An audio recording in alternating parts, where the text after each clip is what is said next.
So we're gonna go ahead with Behave, the book about people's behavior and human beings' behavior and why we do certain things and what we do and whatnot, which is incredibly interesting and good and amazing to see and, read therefore as well.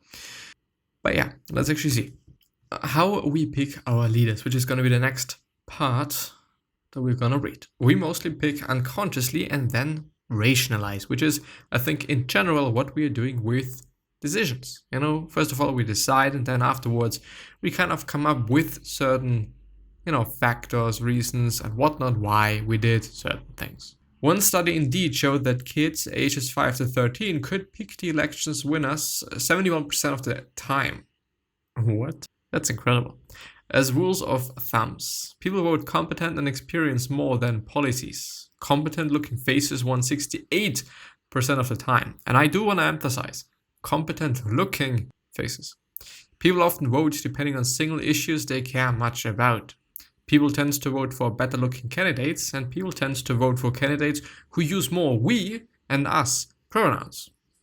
Because we all want to feel like a group, I guess, and like a part of something big. I assume, I would say, I consider, I think. This fits into the large phenomenon of people rating attractive individuals as having better personalities, people typically being rated as having better personalities and higher moral standards. Which is interesting, but on the other hand, it's completely fucking dumb. But even here, context matters. When electing politicians, people prefer older and masculine faces if it's turning times of war and unrest, but they prefer younger and more feminine faces if it is during peacetime, of course. That doesn't mean that picking more aggressive and masculine leaders during war must be a good idea. And in scenarios fostering cooperation between groups, intelligent-looking faces are preferred. And there is further readings, why Hillary Clinton lost and how to be a leader. Feeling poor predicts illness. Poor people are less healthy than rich ones, well, obviously. Yet it's not just about being poor and not having access to healthcare. Feeling directly correlates with a lack of health. As I think I would tie it to the whole, thing of the connection of the mind and the body. When we think certain things, then our body sometimes believes that it is reality, even though it is only a thought, which is incredible if you think about it. Violence doesn't correlate with sexual success, like Pinker and Evil Psych suggest. The author, with his usual wit and humor, criticizes the link between sexual success and killing. Sapolsky masterfully begins by skillfully painting jargon as a bit of a bully himself, but without ever saying so. Well, actually, Shannon, I think it's Shannon, isn't it? Says Sapolsky successfully establishes the Yanomamos street cred. Unluckily, his data was not as strong as the Yanomamo warriors. For example, Shagan did not account for age when comparing Yanomamo, who had killed, with those who hadn't. And most of all, he didn't account for the most violent Yanomamo who did not survive. Sapolsky says that comparing the surviving killers with the non-killer is like running an analysis on veterans and concluding that wars are safe. Indeed, the analysis should have taken into account also the killers who got killed. He has a point, and this is a critic I also added to the otherwise wonderful buzz. Evolutionary psychology. Sapolsky's criticism extends to Steven Pink himself, who indeed sometimes can go overboard with his continuous, never-ending attacks on leftists, quote-unquote, feminists, and anthropologists of peace. Interesting, I didn't understand anything of it, but I guess some people do. Political affiliation is a psychological profile. Consider Jonathan Haidt's 6 foundations of morality: care versus harm, fairness versus cheating, liberty versus oppression, loyalty versus betrayal, authority versus subversion, and sanctity versus degradation. Care, fairness, and liberty, opposed to loyalty, authority, and sanctity, is blue, and the other ones are red. Liberals tend to value the first 3, namely care, fairness, and liberty, while undervaluing loyalty and authority and sanctity. Conservatives Conservatives instead heavily value loyalty, authority, and sanctity, which often become stepping stones to right-wing authoritarianism and social dominance orientation. For example, see the dynamics of the red pill community. Which, by the way, I think it's incredible that he's pointing this out. If you know a bit about the quote-unquote red pill community, which is very, very, very masculine, they tend to be very Republican. Anyway, obviously that's a big difference, says Sapolsky. There's a quote: "Is it okay to criticize young group to outsiders? Well, I'm sorry, to criticize your group to outsiders. Rightists? No, that's disloyal. Leftists? Yes, if justified. Should you ever disobey a law? Rightists? No, that undermines authority. Leftists, of course, if it is a bad law. Is it okay to burn the flag? Rightists? Never. It's scared or sacred. I'm sorry, leftists. Come on, it's a piece of cloth." Well, anyway, the difference in psychology are: conservatives dislike ambiguity, have a stronger need for closure, dislike novelty, perceive more threats in all realms of life, emphasize more with the in-group, are comforted by structure and hierarchy, obedience, loyalty, law, and order.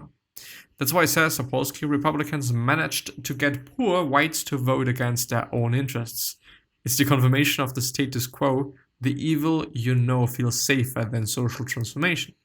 For liberals, the government should provide for the people, but for rightists, it's more important that the government provides protection with law and order, and go get your guns too, just to be double safe.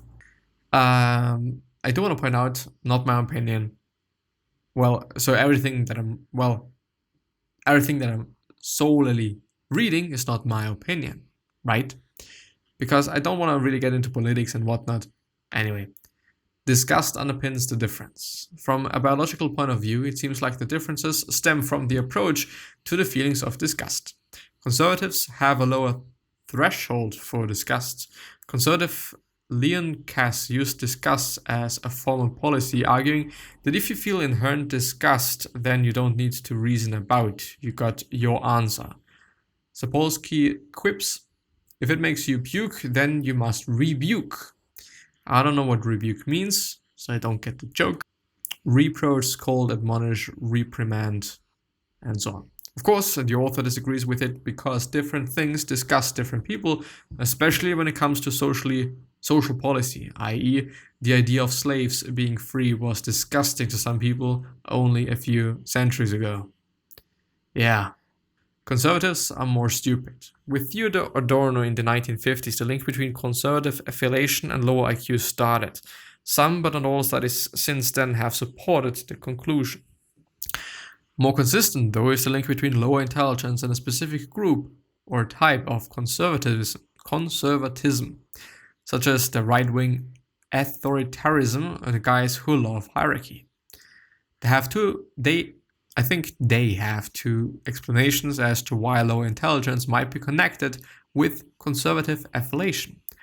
Rightists are uncomfortable with ambiguity, which is something that I actually don't know what it means. Equivocation, obscurity, vagueness, abstruseness, doubtfulness, uncertainty. Leftists think harder and make more connections, integrative complexity. For example, one study shows that both liberals and conservatives tended towards personal attribution when explaining the causes of poverty. i.e., they are poor because they are lazy, but given them more time to think, the liberals shifted towards situational explanations, i.e., things are stacked against the poor. Liberals and conservatives seem to be equally capable of thinking past gut personal attributions because when asked to do so, both are equally adept at presenting the viewpoints of the opposite camp. But liberals seem to be more intrinsically motivated to push toward situational explanations. This is why it's easier to make a liberal more of a conservative. You just need to increase the cognitive load, add time, pressure, alcohol, or make them too tired to think, but it's difficult to make a conservative think like a liberal, i.e. thinking more, I guess.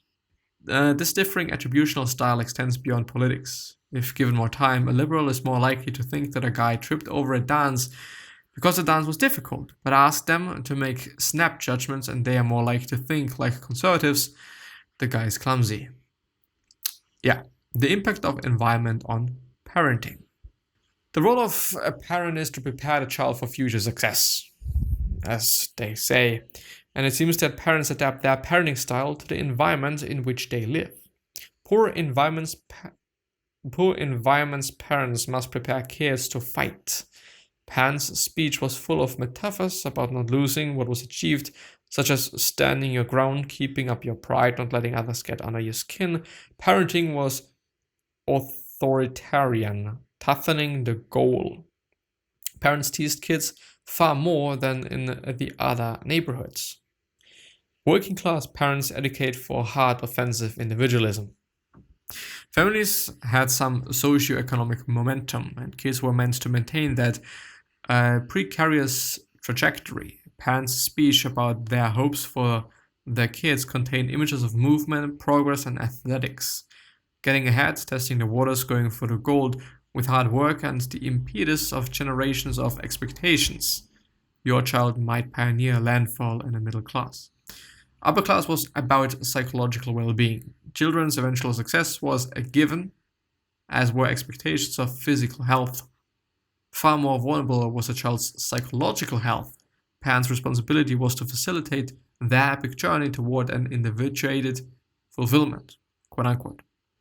Cultures of horror, which is going to be the last one for today, cultures of horror emphasize rules of civility, courtesy, and hospitality, but also retribution, which one should always undertake for affronts to the honor of oneself, family, or clan. Failing to do so is shameful. Which is no. That is why cultures of honor are filled with vendettas, revenge, and honor killings. Some cultures of honor include Sicily, the Mafia, the American South, parts of Latin America. The author says that cultures of honor develop because people need to defend their status to survive and thrive. They take place among pastors because while nobody can steal your crops, someone can steal a herd overnight. Well, yeah, with that being said, again, a very interesting read. Gonna see you the next time. Stay safe, stay healthy.